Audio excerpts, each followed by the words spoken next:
Look, man, now we rocking with this rapper is an embarrassment to new generation by Hello You Saying What's Extras. popping, Let's y'all? check this About out, man. 6-7 days Let's see ago, what's going on. I got to talking about this whole situation that happened with the criticism of these new age rappers. One of them being Netspend, and this guy Hakeem was a journalist, more of an interviewer, I would say, that worked with Our Generation Music and covered a lot of these new scenes. He had criticism for this guy Netspend, and I was like, okay, well, this guy hasn't dropped in a year and a half. He's been in the game for 2 to 3 years or so, and then I saw that he was going to drop a project. So I said, you know what? Let me listen to the project, give it a fair shake. I gave it a fair shake. This thing was a stinker. This thing was an absolute stink bomb. And I came in, I wanted to like it because I said, okay, well, you know, this guy's been, I don't know, off doing the fashion stuff. He had like some Vans ad. He was also in Fashion Week. But I thought, okay, he's set up to do a tour after. I don't even know if I heard this guy's music. See if he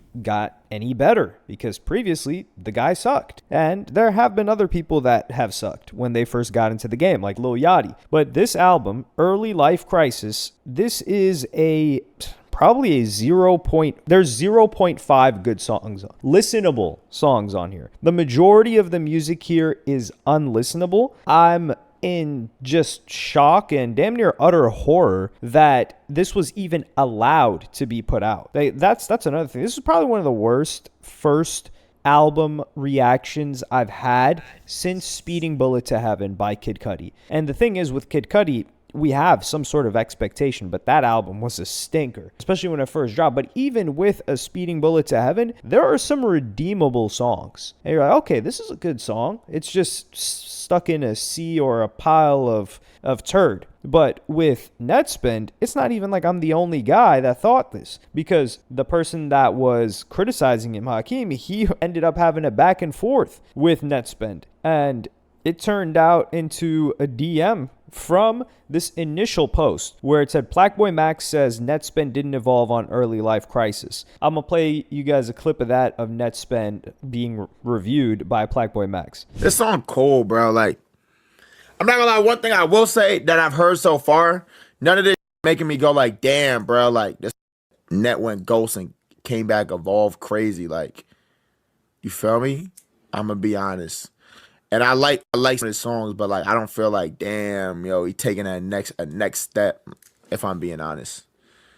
So Blackboy Max couldn't even finish the project. And Hakeem I haven't even listened. I don't even know about it. Net went. Where is We Gonna Be Okay on this? He only on one collab. You and OK need to lock in on an EP. After this, you sound the best on OK Beats. And then this turned into a DM exchange between Netspend and Hakeem. And he says, F you, you old B. He says, Net, you know I got love for you. I want to see you grow and be the best you can be. Just focus up on the music. Nothing else matters. Go live in the studio and lock back in with OK. He says, you know what I'm on. Always come around me. Try to be around me. Get the F out. Can't eat at my table. This is foolery. This guy is so mature. This guy Hakeem. I would have just left this fool on red. Or if I replied, like, I just cannot see myself replying to an 18-year-old artist that stinks. He's not talented. He's terrible. He's absolute garbage. Like, talking to you like this. Damn, even you're saying cracking on him. This guy Hakeem's been in the game for at least 10 years. But when this guy Netspend was still, choking on the teething toys. And he says, bro, the people around you not telling you this, but just lock in on the music. Let OK Executive produce your next ish. And also, I'm 30, brother. He says, you're brain dead. Uses the wrong. You can't eat at my table. What table? Like, honestly, it's a good thing. He doesn't say like, yo, you're not allowed in the studio, because he doesn't even spend time there. This guy must just spend time, at fancy restaurants or something. But when I tweeted out, I said, I listened to this entire album today. Terrible. It's insulting how a rapper several years into the game can put something out this bad. I don't even want to hear the he's only 18 excuse, because this is an excuse that people will come up with. And in my previous video, I was like, yo, is this guy like 12, 13, and it's been like 3 years? I was like, there's no way it's been 5 years. But he went viral when he was like 15, but he looked 12. That was part of the viral clip of him blowing up in that like bathroom. And I said, Lil Tecca, Lil Pump, Lil Mosey, Kodak, Trippie Redd. And all of these rappers were younger than Netspend is right now. At 16, 17, making music that was light years beyond this trash can of a rapper. And some people tried to give some pushback and say, oh, no. They called him a trash can. It's like, what are you talking about, old? But, you know, let's just knock down every terrible argument that people have. Because, number one, these guys, like Lil Pump, he actually had a hit. He had a hit song. Do you know who doesn't have a hit song? Netspend, correct. And let's also just look at Netspend's peers. Like that dude, Osama Son, he laps Netspend. They're the same age. They're in the same generation too. Because yeah, I'm going back 10 years to 2016, 2017, sure, to mention those guys. But my point is those guys were really young and there was such diversity in their music as well, regardless of what you thought about them.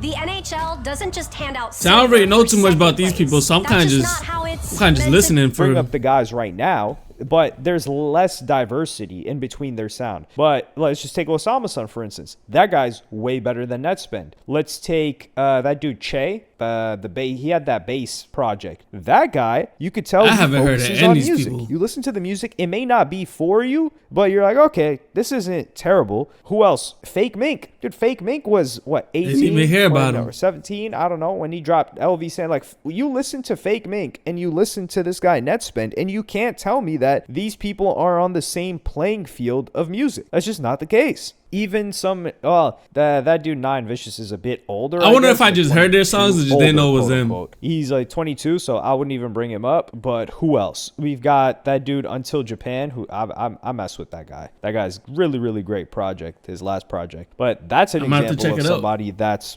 way better than Netspend. Same age group, same kind of like sub-genre, if you want to call it that at all. Like this like post-rage stuff. Rich Amiri, he's been in the game for a while, but even when he was younger, made better music than these guys. Or than this guy. I don't want to say these guys. This guy specifically, he is so far behind everybody else when it comes to quality of music, and that's not saying much, that it is disgusting. And it made me believe, like, there's no way that Lil Bibby, that Pete from Grade A listened to this project and thought, okay, this is good, we're going to put this out. And this made me believe that maybe there were reasons why record labels did not allow for creative control for the artist. Like a lot of artists used to complain, I don't have creative control of the album. Yeah, I think Netspend does have creative control for the album.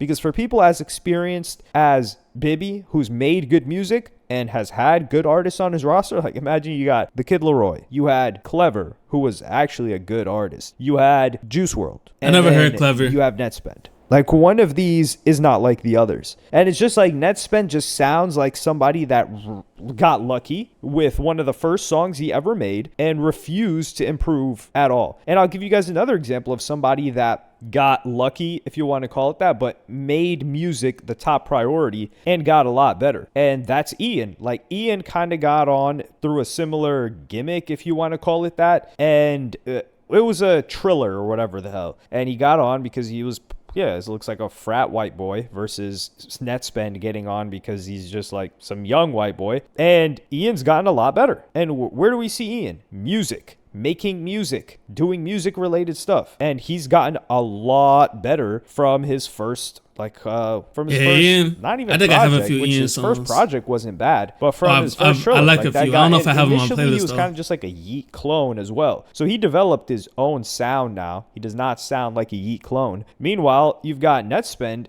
just stinking everything up. So this guy sucks. Netspend's music, you suck. But that doesn't mean he's irredeemable. And I would say, for example, Lil Yachty. That was a guy who, his first project, like Yachty came out, the tape, it wasn't that bad. Like it wasn't unlistenable like this stuff. However, Teenage Emotions was a bad album. Teenage Emotions suck. But what did Yachty do after that? And honestly, Teenage Emotions, I was like, this guy's done. He sucks. However, he improved. and he was focused on the music, and he got better and better and better. Yachty and has some better, good ass and songs, made a bunch bro. of diverse music. Like, the guy's, he is a talented artist, Lil Yachty. So that's why I think Netspend, if he chooses to do so, he already got the hardest part done, which is getting people to care about, not only care about you, he's got people caping for him. And yo, this got to be like 13-year-old white boys. There's no other demo that I could possibly imagine that thinks the music is good. They just think he's cool and find him relatable. And for you to find him cool and relatable, you're either a 13 to 16 white boy or you're FaZe Banks, which is spiritually a 13 to 16 white boy. Because I haven't seen,